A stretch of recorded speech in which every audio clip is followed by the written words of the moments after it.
어, 이 본문 배경을 잠깐만 더 설명을 드리면은 이 구약 연대표라는 게 있습니다. 한눈에 볼 수 있는 이 연대표를 제가 좀 제공을 하면은 항상 보시면서 특별히 구약을 읽으시는 것이 좋은데 우리가 아시다시피 쉽게 얘기하면은 다윗 시대는 BC 1000년경이죠. 그러면 다윗보다 그 이전의 시대는 뭐죠? 모세는 BC 1500년경. 그 이전은 아브라함 BC 2000년. 그러니까 BC 2000년경이 아브라함, BC 1500년경이 모세, BC 1000년경이 다윗. 그래서 보통 500년 단위로. 그래서 이제 BC 586년에 남쪽 유다가 멸망함으로 이제 이스라엘 민족들이 진짜 다 포로로 끌려가죠. 그러니까 거의 한 500년 후가 되는 것이죠. 그 500년 후에 누가 오시죠? 예수 그리스도가 오십니다. 이런 정도로 우리가 기억을 하면은 구약을 읽을 때 좀 도움이 되고 지금 우리가 읽은 요엘서의 배경은 바로 다윗보다 한 150년 후인 그 시대. 그래서 이제 요아스 왕이라는 왕 시대 때 선지자로 사역을 했던 그 선지자가 요엘이다. 이렇게 생각을 저희가 하시면 됩니다. 이 요엘서는 말씀드렸듯이 요아스 왕 시기에 기록이 됐습니다. 그런데 요아스 왕은 어떤 왕이죠? 요아스 왕은 우리가 남쪽 유다 왕 중에서 개혁을 한 몇 명 왕 중에 한 왕이죠. 뭐 히스기야 왕도 그렇잖아요. 근데 요아스는 아주 어릴 때 제사장에 의해서 길러졌어요. 여호야다라는 제사장에 의해서. 그렇기 때문에 영적인 어떤 그 훈련을 잘 받은 왕이 되었죠. 그래서 본인이 이제 왕이 딱 되고 난 다음에 했던 것이 바로 개혁 정책이었어요. 이 개혁은 뭐죠? 그 전에 왕이 타락을 했기 때문에 제사장에 의해서 길러진 요아스는 내가 왕이 됐을 때 이제는 하나님께로 돌아가는 그 중에 했던 것이 뭘까요? 바알의 신전을 먼저 우상을 파괴한 것이죠. 그러니까 우리하고 시대는 항상 이제 반복이 될 수밖에 없습니다. 주님 다시 오실 때까지는. 그러면 지금 이 시대에 바알 우상이 무엇일까? 당연히 제가 볼 때는 땅이에요. 그리고 물질입니다. 그리고 명예죠. 이 시대에 다 그것 때문에 뭐 어렵고 정치적으로 혼란이 오고 그러지 않습니다. 그런데 실은 물질과 풍요의 근원은 하나님이시잖아요. 그 하나님을 섬기지 않으면 자꾸 다른 것으로 우상을 만들려고 그러죠. 그래서 그런 우상을 먼저 파괴하는, 바알 신전을 파괴하는. 그리고 하나님을 제대로 섬기기 위해서 요아스 왕이 했던 것은 성전을 회복하는, 즉 그러기 위해서는 성전에 그동안 사용을 안 했던 성전 수리. 왜냐하면 성경책 안 읽으니까 막 먼지가 쌓인 성경책을 이렇게 우리가 펼치듯이 성전을 수리하는. 그런데 요아스가 이때 했던 그 개혁 시대 때 누가 있었는가 하면 요엘 선지자가 있었어요. 자, 이것은 무엇을 의미하는가 하면 요아스 왕이 잘하니까 무슨 선지자가 필요한가 이러지만 자칫 잘못하면은 외적인 성전 수리, 외적인 바알 신전 파괴가 전부가 아니라는 겁니다. 너희는 마음을 깨끗하게 하고, 즉 진정한 회개는, 참된 회개는 외적인 부분이 제대로 되기 위해서는 내 심령이 먼저 하나님 앞에 회개하는. 그래서 참된 회개, 진정한 회개, 이것이 바로 이 요엘서의 본문 주제가 됩니다. 왜 우리가 진정한 회개, 참된 회개를 해야 될까요? 오늘 본문을 보시면은 2절 한번 보시면 이런 표현이 나오죠. 늙은 자들아 이런데 실은 이제 이 과거의 개역 개정의 번역체이기 때문에 그때 당시에 이렇게 표현하는 것은 큰 문제가 안 됐습니다. 요즘은 너무 나이를 중요시 여기잖아요. 막 내 나이가 어때서 이런 식의 유행가가 나올 만큼 사람들은 나이에 민감합니다. 이건 시대적인 또 다른 잘못된 모습이죠. 다 모든 나이는 다 그 나름의 의미가 있는데 그런데 그러니까 당시에 개혁 개정이 쓰였을 당시에는 늙은 자들아 이런 표현은 나이든 어른들에 대한 표현이죠. 나쁜 표현이 아니었습니다. 오늘날 이걸 읽으면은 이거 좀 너무 경시하는 게 아닌가. 그래서 이제 세번역 같은 데는 다르게 표현이 됐어요. 이렇게 연로한 뭐 나이든 이런 식으로 표현을 하죠. 그래서 그렇게 이해를 하시면 됩니다. 그러니까 이제 나이든 즉 이건 모르지 할아버지 할머니들 정도 너희는 이것을 들을지어다 땅의 모든 주민들아 너희는 귀를 기울일지어다. 나이든 자뿐만 아니라 땅의 모든 주민들 그러니까 모든 세대 모든 지역 사람들에게 행하는 요엘 선지자의 말씀이죠. 너희의 날에나 너희 조상들의 날에 이런 일이 있었느냐. 이제 그 전에 이런 일이 없었다는 겁니다. 그럼 이건 무슨 얘기를 하죠? 앞으로 임할 심판을 얘기합니다. 그게 몇 년 후가 될지는 모르지만 그 심판의 상황은 아주 어려운 상황, 즉 역사상 전무후무한 심판이 일어날 것이다. 이제 역사적으로 얘기하면은 바벨론의 침공이죠. 바벨론이 전쟁을 일으킬 때 뭐 우리 지금식으로 또 잔인하지만 당시에는 훨씬 더 잔인했죠.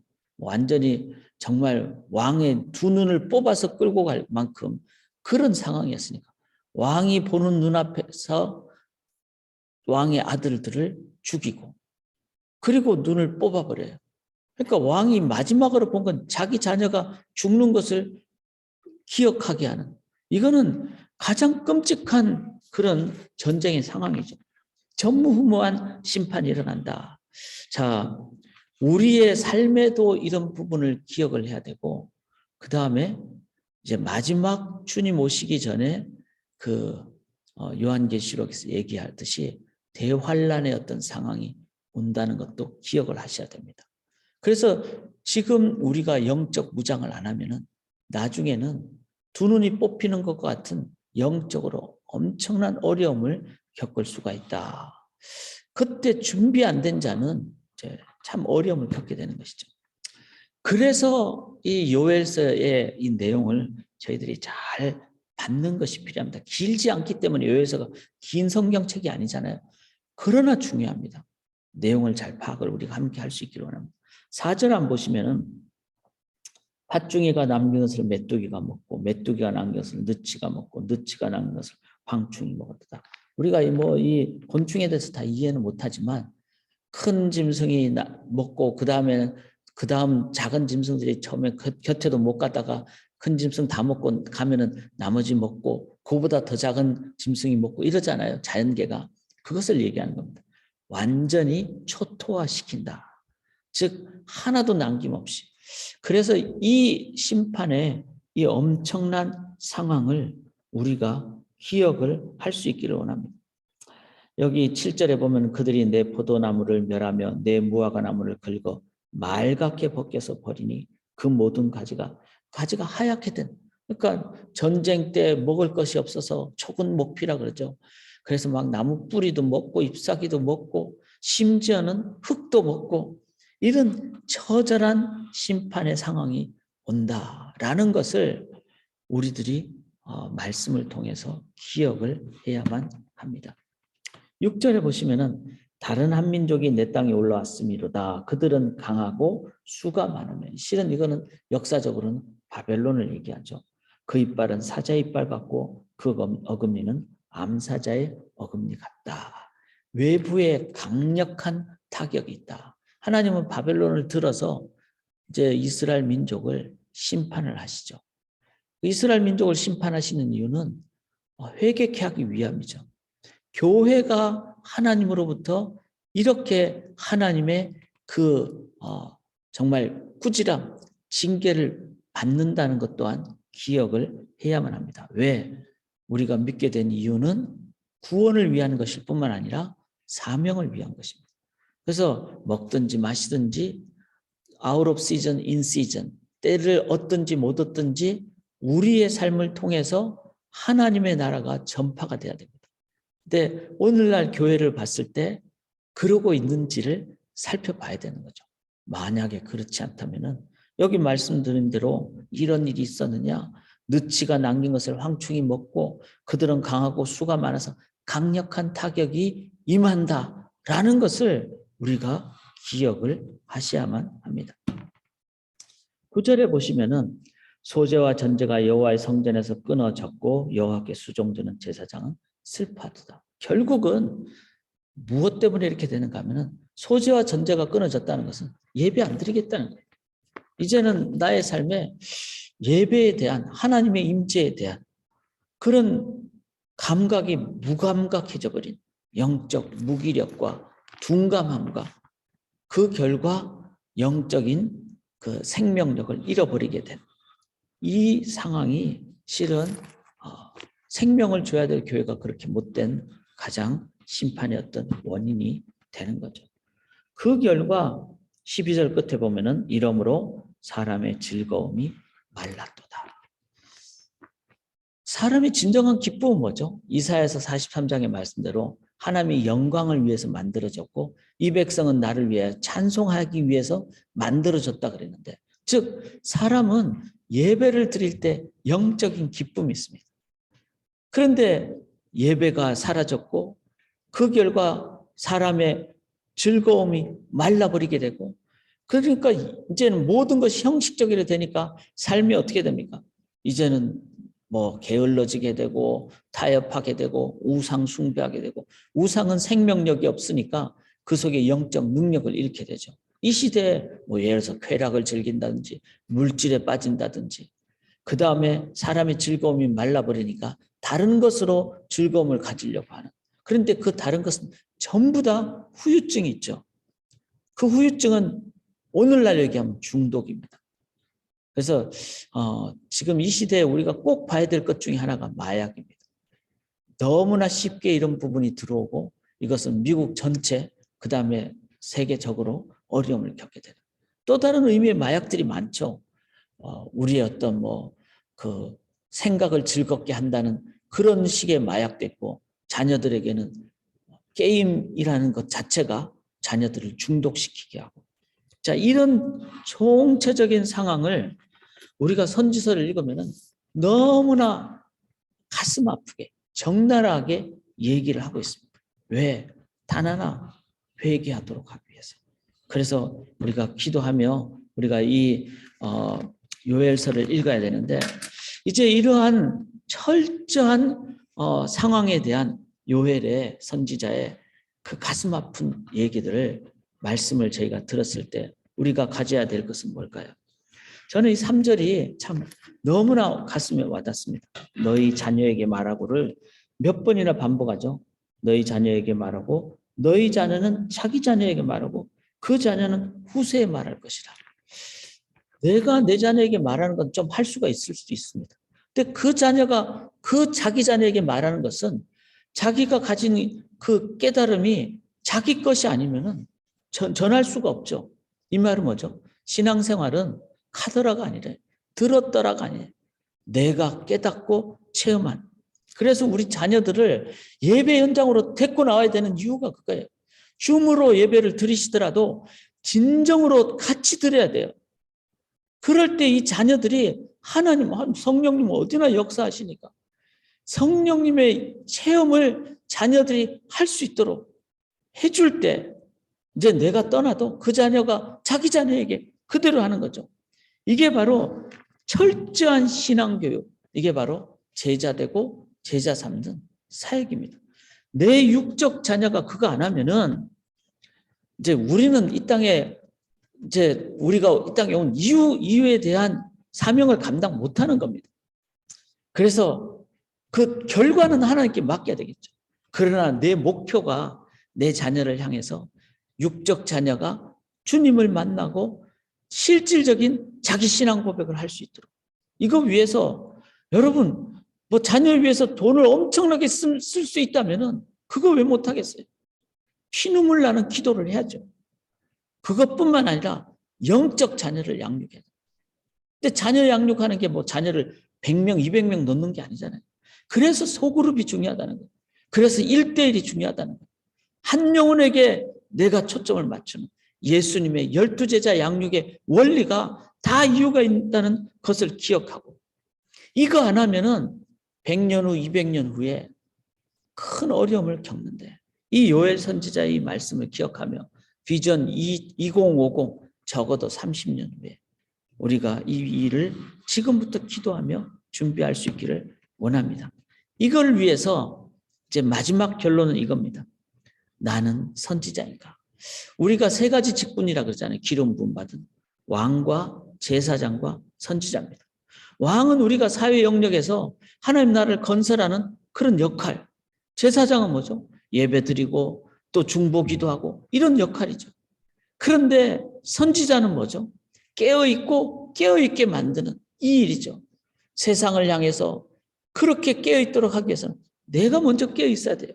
선지자는 핍박받아도 하나님에 대한 확신이 있기 때문에 왕 앞에도 나갈 수 있고 누구 앞에도 나갈 수 있는 거예요. 내가 먼저 선지자. 그래서 이 시대에 이 선지자적인 직분을 교회가, 성도님들이, 목회자들이 갖는 것이 중요합니다. 그걸 위해서 단 한 가지 좀 기억을 하시면 되겠습니다. 이제 오늘 요엘서가 시작하니까 깨어 있어야 되고 이 모든 상황에 가장 우리가 딱 붙잡아야 될 마지막 키워드가 뭔가요? 우리가 읽은 이 본문이 선지자 요엘이 쓴 책입니다. 요엘의 뜻이 뭘까요? 요엘. 그는 쉽게 기억하실 수가 있습니다. 요라는 말은 여호와, 요, 여 다 똑같은 의미거든요. 여호와는 엘로힘, 하나님이시다. 삼위일체 하나님이시다. 그래서 요엘의 뜻은 여호와는, 즉 우리가 표현하는 이스라엘 백성들이 표현하는 하나님에 대한 고유명사죠. 우리가 믿는 신은, 즉 우리가 믿는 하나님은 엘로힘, 전지전능한 절대적인 하나님이시다. 여호와는 하나님이시다. 이게 바로 요엘의 이름 뜻입니다. 내가 나의 삶에서 나의 모든 영역에서 하나님, 제가 오늘 새벽에 일어날 때 뭐 예를 들어서 뭐 몸이 좀 피곤하다든지 아니면 제가 오늘 제 컴퓨터를 다루고 왔는데 프린트가 작동을 잘 안 했어요. 그럴 때도 막 짜증내고 불평내고 이게 아니라 여호와는 하나님이시다. 이 모든 상황 위에 하나님이 계시는데 내가 하나님보다 감정적으로 앞서가지 않는 하나님 앞에서 순종하고 이런 자세를 나의 모든 영역에서 가질 때 자녀들은 우리 아버지는 짜증낼 때도 짜증 안 내고 화낼 때도 화 안 내고 또 그런데 타협 안 하고 화를 낼 때는 화를 내시는구나. 여호와는 하나님이시다. 이 삶의 모든 영역에 적용하실 때 우리들은 먼저 선지자적인 직분을 감당하고 또 우리 자녀들에게 다가올 심판에 대해서 준비한, 여러분 심판은요 우리를 죽이려고 하는 게 심판이 아니에요. 노아의 홍수 심판은 죽이려고 하는 게 아니라 방주를 주셨잖아요. 살 길을 주셨고 말씀을 듣는 자는 살 수밖에 없습니다. 그게 심판의 의미입니다. 우리의 자녀들이 우리 시대에 이 심판에서 진정한 영생으로 나아가기 위해서 삶의 모든 영역에 요엘이 되시길 바랍니다. 여호와는 하나님이심을 삶의 영역에 선포하심으로 오늘도 하나님의 그 기쁜 백성의 삶을 사시기를 주님의 이름으로 간절히 기원합니다. 오늘 수요 성경 공부 때 여러분, 오늘 올해 마지막 수요 성경 공부니까 2주는 이제 저희가 방학을 하니까 여러분 이 귀한 말씀을 저희들의 핵심을 좀 배우시기로 7시 반에 들어오시기를 바랍니다. 특별히 오늘 기도하실 때 이번 토요일에 있는 미시간 청년연합 수련회 위해서 기도를 꼭 부탁을 드립니다. 제가 기도하고 마무리하겠습니다. 요엘 맞습니다. 여호와는 하나님이십니다. 오늘도 모든 삶의 상황 속에서 우리 하나님이 나의 하나님, 하나님을 하나님으로 섬기는 귀한 믿음의 신앙의 선포의 삶 살게 도와 주시옵소서. 심판을 이길 줄 믿사오며 살아계신 예수 그리스도의 이름으로 간절히 기도드리옵나이다. 아멘.